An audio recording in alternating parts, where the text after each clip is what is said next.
You're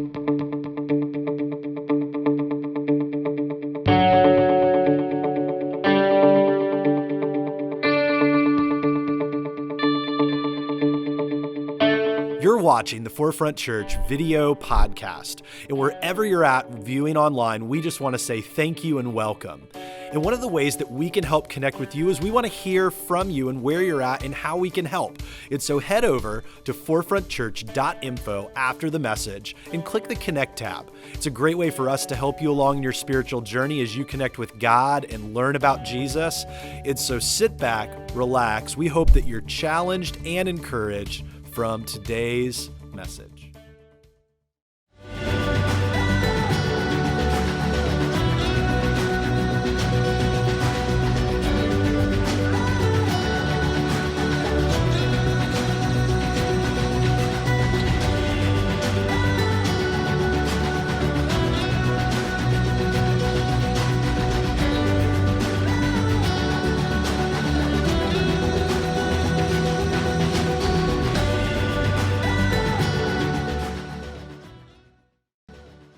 Good morning, everybody. Everybody online, we're glad you're here with us. Chime in and let everybody know where you're tuning in from. You guys here? Everybody doing all right? Doing good. It's summertime. It feels hot as all get out outside. So I'm thankful right now for air conditioning. And so I'm glad you guys are with us. We are continuing our series, Stand Firm. This is our summer series where we're looking through how do you and I, when life hits us, when things are difficult, when people question our faith and our beliefs, when we feel like just everything is crumbling, can we stand firm where God placed us even when there's difficult times?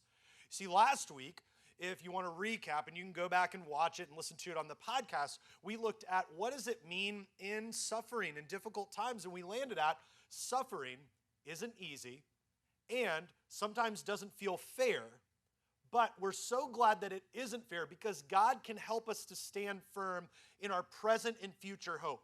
And so for you and I, that is good news, that no matter where we've been, what we've done, and how we've experienced life, that even as we stand firm, and it's not easy, that God can help us through that He gives us strength.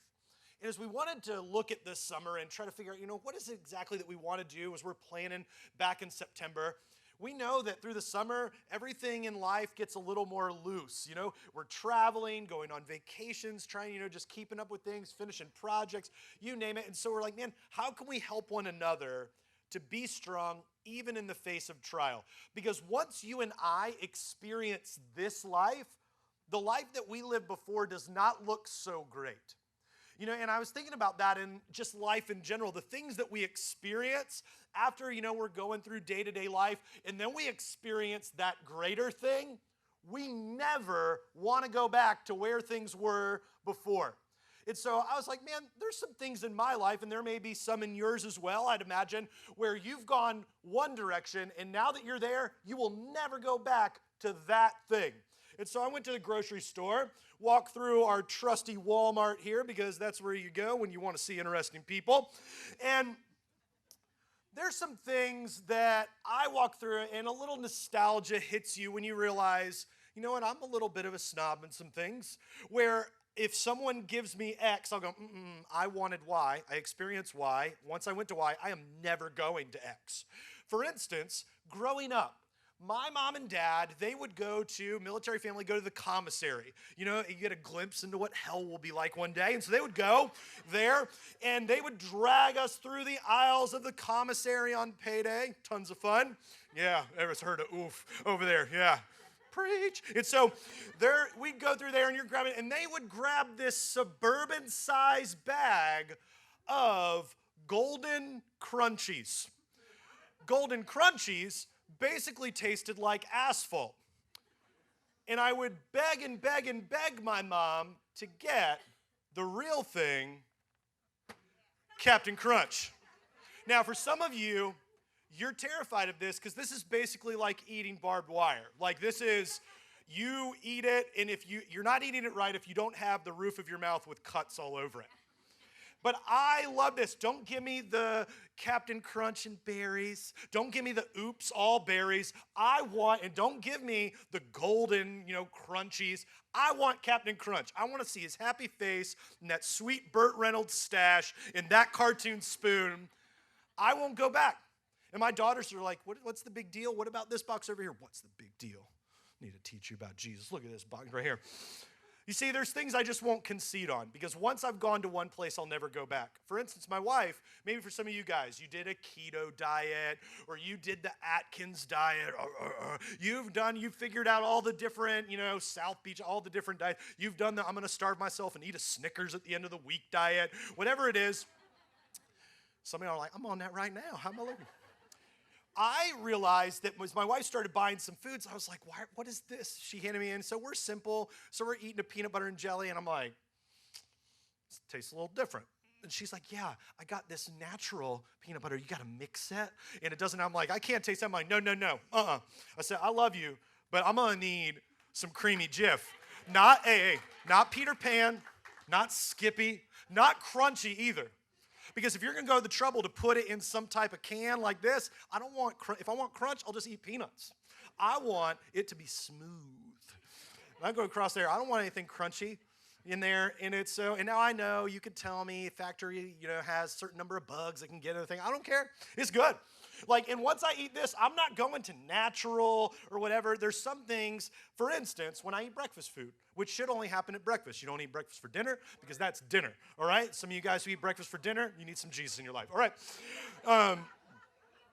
Some of y'all, I know, I just made so many people not happy right now. They're like, what? I'm never coming back here. What's wrong with you? When we eat breakfast, at breakfast time, I will not eat. My wife wants us to be healthy, and I know, I get it, I understand it, but there's some things I won't concede on. For instance, when we have pancakes or we have waffles, and then she got some sugar-free syrup, I cannot have any of those unless this lady has joined the party. Now, if I go to a hotel and they give me those little packets and it's like, no. I said, where is my woman? They're like, where? They're like, sir, you're sitting here with your wife and 3 daughters, my other woman. Hey, girl. It's so good. Now, they make the sugar-free one. If you go to the store, the sugar-free one is always closer, and they put her way up top out of reach. You know what? Get a step stool. Find some employee if you're too short and get yourself some Mrs. Butterworth. And I don't want any Aunt Jemima. She can keep her smiling face someplace else. I need her in my life. And I won't go back. I will not go back. Now, it's not just with food. It is also, my parents, they bought us a Nintendo 8-bit system when we were a kid. And then, it went to Super Nintendo. And then it went to, then there was, Sega Genesis, all these other different things. Now there's, PlayStation 8 billion. But if I walk into a place, I will immediately ask my wife for a quarter so I can play Pac-Man. I love that game so much. My daughters may not go to college because I'll figure out how to buy an arcade game to put in my bedroom because I don't even care. It is so good. Anytime I see it, I'll be like, hey, babe, you got a quarter? It's not to put in a meter for parking. She knows immediately there is a Pac-Man machine in the vicinity. And my daughter's like, what's the big deal? And then I made them play. It's so hard. The thing gets stuck. And I'm like, that's perseverance. Keep playing. The machine, it gets old and all that. And I will never, all these games, they're great, but I will always go back to this. Every single time, because once you experience it, you never want to go to anything else. It's like my brother and I, our last thing, that when we would get in fights and we would kind of mess around, you guys have siblings, you got in fights, yeah? You'd have those moments where that would happen. Our whole world completely changed when my mom and dad bought us a wrestling belt.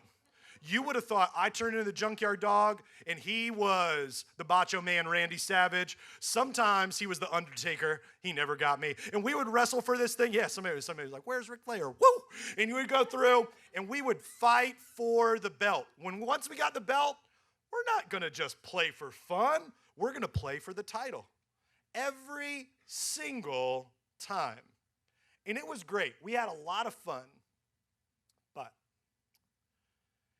anytime we experience these things, and you have those things now, you're thinking about them, you're like, oh, these moments from when I was a kid, I never want to go back to this. And when you experience these type things, you never want to go backwards once you've experienced something that you love that changed you.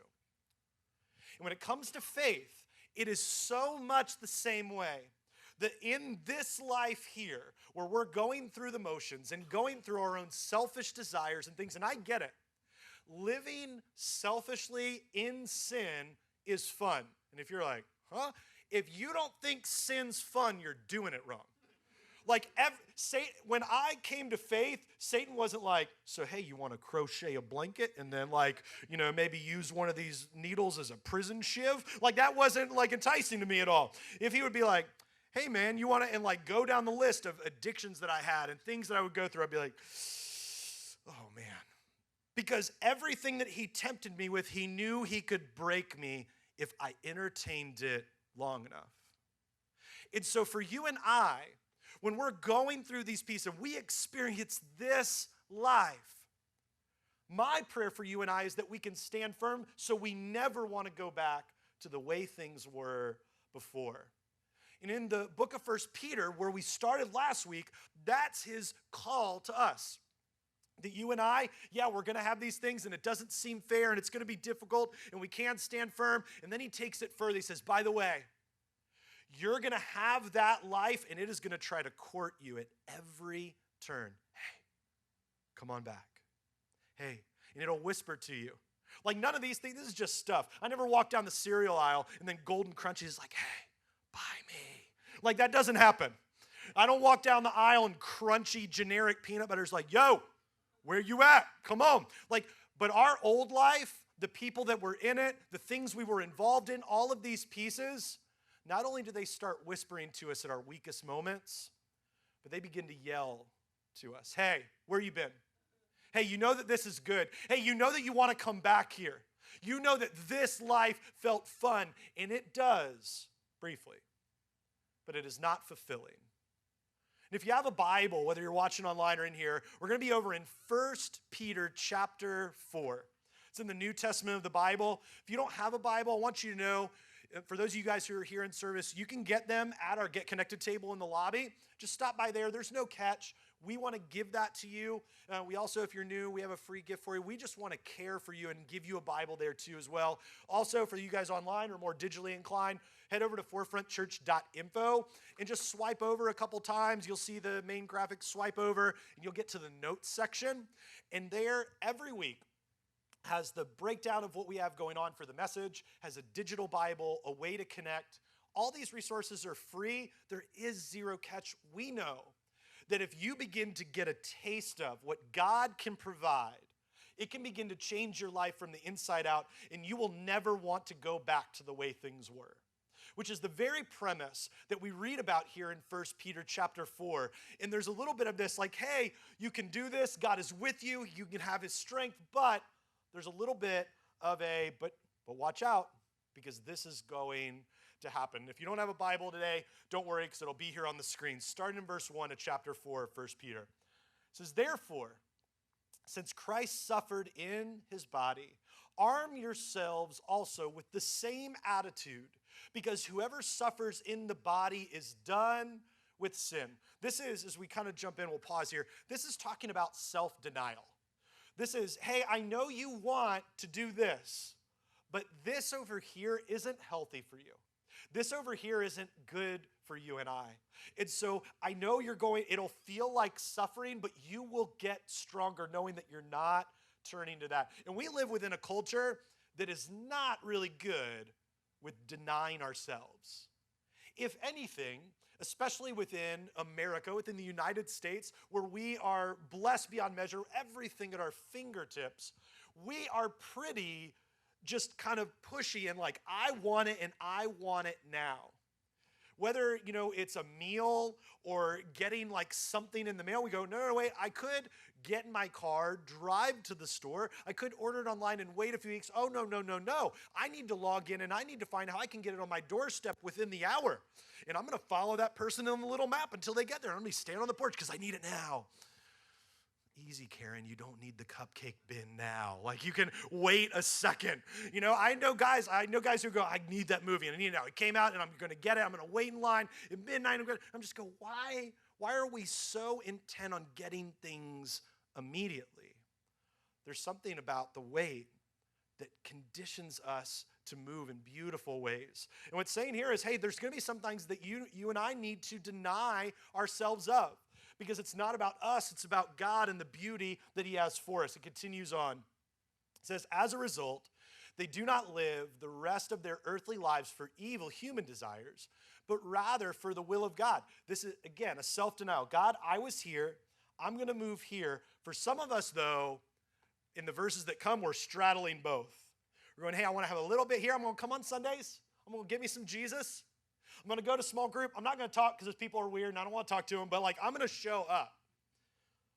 But the rest of my week, and so if you think about it, we have like 168 hours, roughly in a week there. And so we give an hour on Sunday, give an hour and change to small group. So we have 166 hours where we go, it's about me. It's about what I want. It's about what I need. And this whole premise is, what if we live differently than just about ourselves?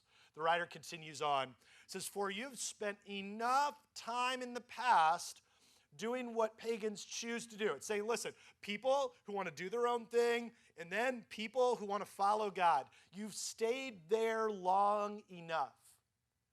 Because there's some things that can be very destructive for you and I. Shares on, it says, living in debauchery, lust, drunkenness, orgies, carousing, detestable idolatry. And it says they are surprised, the people that were in your old life, your old way, the people you connect with, they're surprised that you do not join them in their reckless, wild living, and they heap abuse on you. This is cautioning you, and I say, hey, listen, you are going to be in this life. This is where you're at. This is what you're doing. And then you're going to get a taste of what is good. And it's going to fulfill you beyond all measure.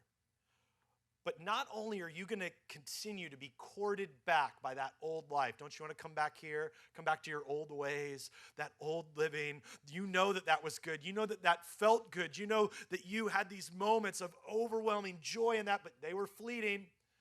Not only will you have that, but you'll have people that will look at you and go, hey, why won't you come out with us anymore?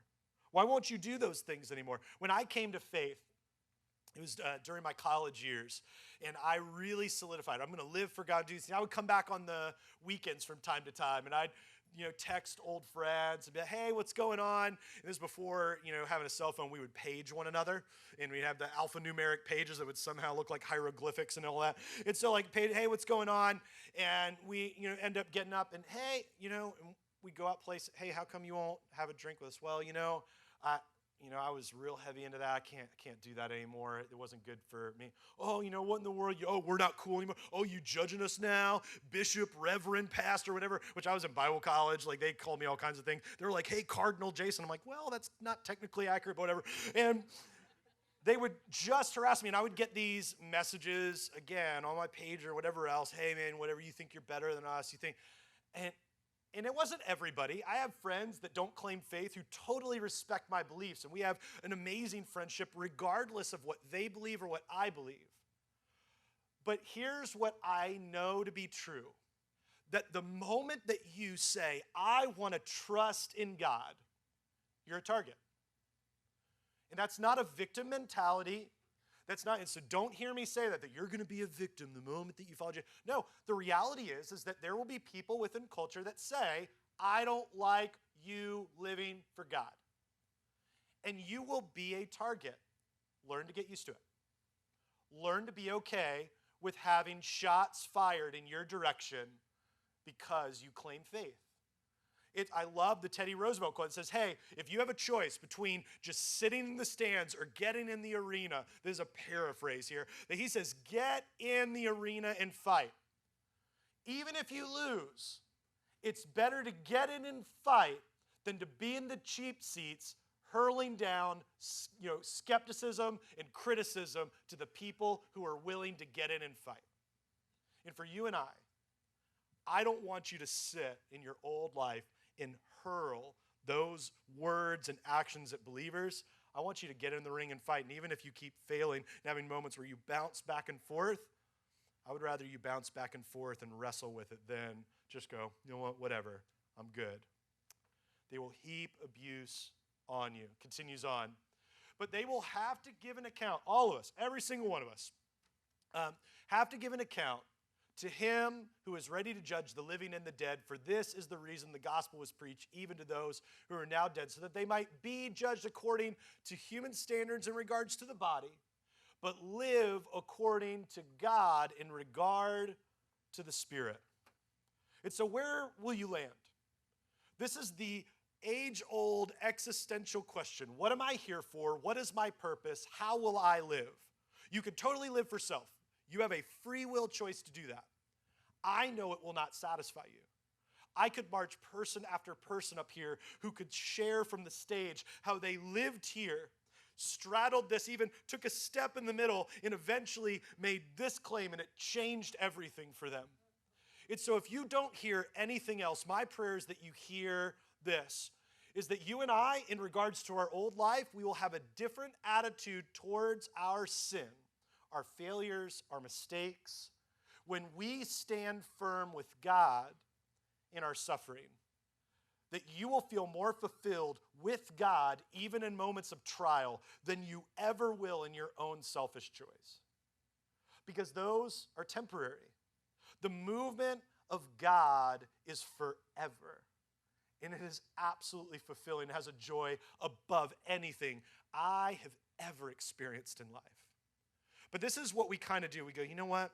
I'm in my old life. I went to church. I did this Jesus thing. And we kind of straddle this. And we go, God, I really like over here. I like me some Jesus. Don't get me wrong. I mean, that guy's good. He did the feeds 5,000 people. He conquered that whole death thing. Super grateful for that. But I like this. God, could you just slide Jesus over here to where I'm at? Because this, if I could have Jesus and this over here, that would be so amazing. And I want to pose a question for you, because this is where many people who are in churches all across the country today, as they're worshiping this morning or last night at evening services, this is the crux of their belief. And I'd put it this way. Are you waiting for God to condone something you should have already condemned? Are you asking God to slide his standard over because it feels better for you? Or are you saying, God, I know that you set a standard that's best for me, and so I'm going to come to what you want and what you desire, even if it means denying myself. Denying ourselves does not always feel good. A lot of the time it stinks. I want to live for God, but there are days where I come home as a husband and as a father where I just want to veg out.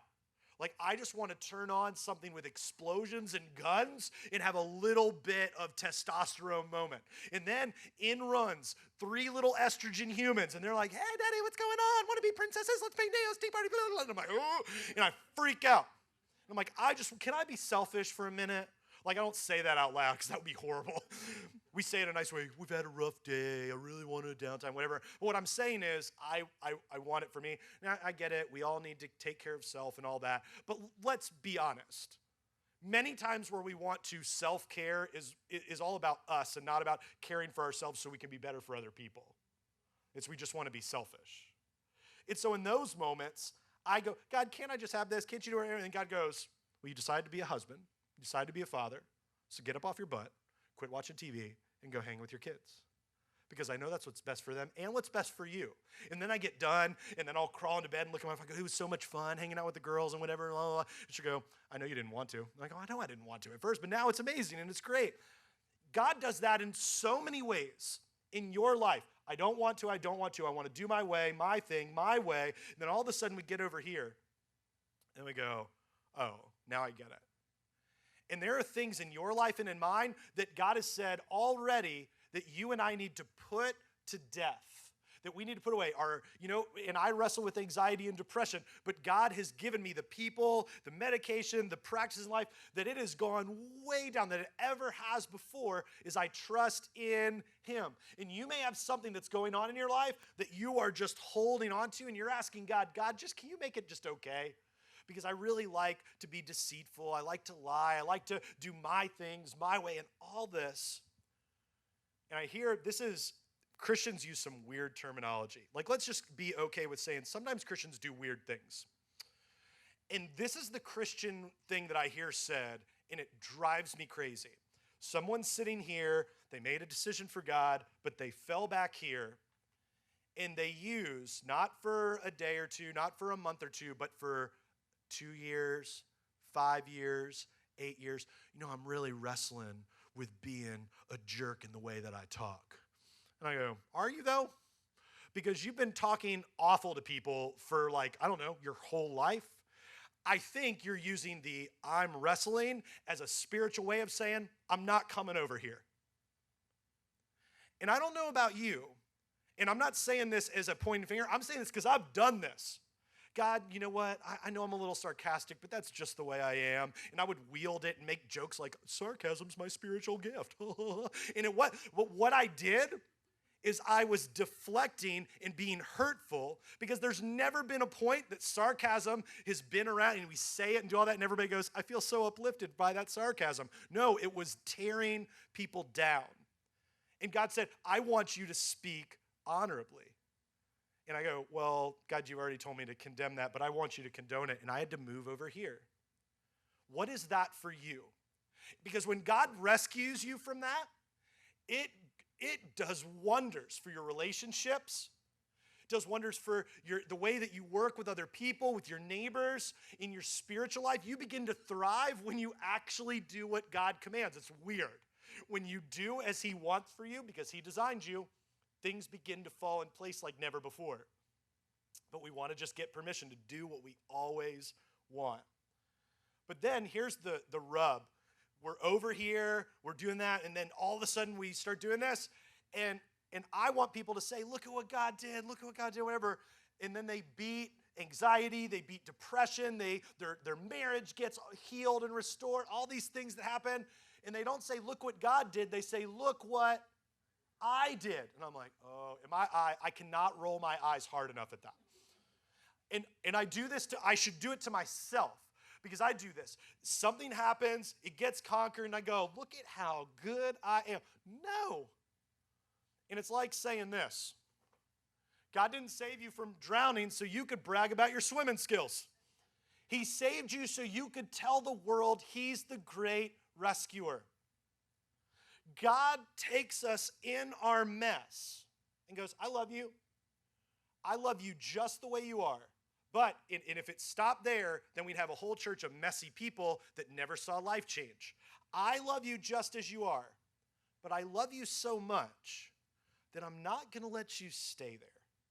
In all of the stuff that's about you, I'm going to begin to change your heart and life so that you can see there is a better way. And he doesn't ask us to be passive in that, oh, this happened and it was God. He asks us to be a partner in this. Look at what it says in John 15. It says, this is my commandment, that you love one another as I have loved you. Some of you may have even quoted that verse before. Love one another, that's what God told you. Greater love has none than this, that someone laid down his life for his friends. Some of you have been around church a while, maybe even quoted that. You are my friends if you do what I command you. Very rarely do I hear people quote that. I follow God. I do what he says, and he's my friend. But this is because people say, my faith is passive. I'm not an active participant in it. No, listen to this. No longer do I call you servants, for the servant does not know what his master is doing. I love this. But I have called you what? Friends. Have you ever thought about that? You're a friend of God. Be like, who's your friends? Normally you're like, it's John and Eddie and whatever. And when someone asks you, who's your friends? You're like, God. Like you are, as you follow him, you are his friend. For all that I have heard from my Father, I have made known to you. He continues on, you did not choose me, but I chose you and appointed you that you should go and bear fruit and that your fruit should abide. If you live in God, you'll see it by the things that you do, the way that you talk, the way that you love. so that whatever you ask in the name of my Father, he may give to you. This is not a passive moment. We are friends of God, that he moves us. We surrender to his will. We are an active participant, and we honor him in all we do. And in the process, we don't have to look back at that and go, oh, my past. I don't want you to forget where you've been. But please, as you stand firm in God, don't keep bringing up the mess that you were in. For many people, they almost shackle it to their ankle, and there's this big weight. They're like, I'm with Jesus. Life is great. It's awesome. And they've shackled themselves to that mess, and they can never move forward because they're shackled to the stuff. And maybe I need to encourage some of y'all who have been living that way. Our past sins do not define our future. You may feel totally wrecked, and God can move in that. You are never too far gone in wherever you find yourself to move into the beauty and life-giving movement of Jesus. You and I are made righteous by our position, not our performance. I meet people who want to follow God. They're like, I'm going to show up on Sunday. I'm going to go to 45 Bible studies. I'm going to do all this stuff. I'm going to serve everywhere. I'm going to do everything. And I'm like, when do you hang out with people that don't know Jesus? I can't. I'm too busy serving Jesus. I'm like, are you though? Like, I'm exhausted listening to the things you go to, and I'm a pastor. Like, at what point do we say it's not about how much we do, but it's about the one that we follow? It's about the one that we honor. It's about the one that changes our life from the inside out. That even when we were at our worst, that God says, I love you, and I love you right there. Not this version of you, I love that version of you. For some of us, we need to hear that. That God isn't loving a future version of you, but right there in the mess, in the muck, you are in the gutter, beat up, drug out, you feel awful. You feel like you're no good, and God goes, love you right there. But I'm not going to let you stay there because there's so much more for you. And I'm going to help you and move you. That's why I cling to the words in Romans 5, verse 8. But God showed us his great love for us by sending Christ Jesus to die for us while we were still sinners. It's not about our performance. It's about who God is and how much he loves us. And for some of us, I grew up in a culture within church and Christianity where you had to be stellar. You had to know every book, chapter, and verse. You got to do whatever. You can't see radar movies. You can't listen to Run DMC. You can't do nothing. You just got to sit there and sing Kumbaya, and you got to wear your nice little shirt. And there's a place and time for every bit of that. But I thought I had to be performing. Maybe you just need to be released from some of that. Maybe you need to know how this structure really works. You see, God is amazing. He doesn't call you to be amazing. He's already there. You don't get to be God. He's got the job covered. But what does he call us to? He calls you and I to be what? Faithful. A couple weekends ago, I had the opportunity to perform a wedding for somebody who goes here to the church, good friends of ours. And doing the wedding, do the rehearsal, and everybody shows up, and you meet everybody, and I'm not going to remember the names of everybody. It's like, hopefully there's not a quiz after. We meet everybody. We go through the ceremony. We go through it once, and it was good. Everybody felt good. And I look at the best man who's holding the rings. I normally put it at the end of the service. I say, hey, you got one job. He's like, what's that? I said, stand there and don't fall over. I said, actually, 2 jobs. And hand me the rings when I ask for the rings. Gotcha, man. Got you. I said, don't drop them. We left. So we get to the wedding day, and everybody's happy, and they're partying, everybody's getting seated. And they're just, this is a lively bunch. Good family, both sides. They're having fun. Ceremony begins. I'm standing up there. The groom, everybody's walking down. They look all amazing. People are weeping. That wedding hasn't even really started. They're already crying. I'm like, it's a wedding. We're not shipping them off to a, prison. Like, they're going to get married. It's going to be fine. They're, whatever. One of the dads up front holding the full-size iPad, which is a hard stop. That is never okay. You don't ever, you're like, in any public setting, like, I'm going to film you and pull up a billboard. Just no.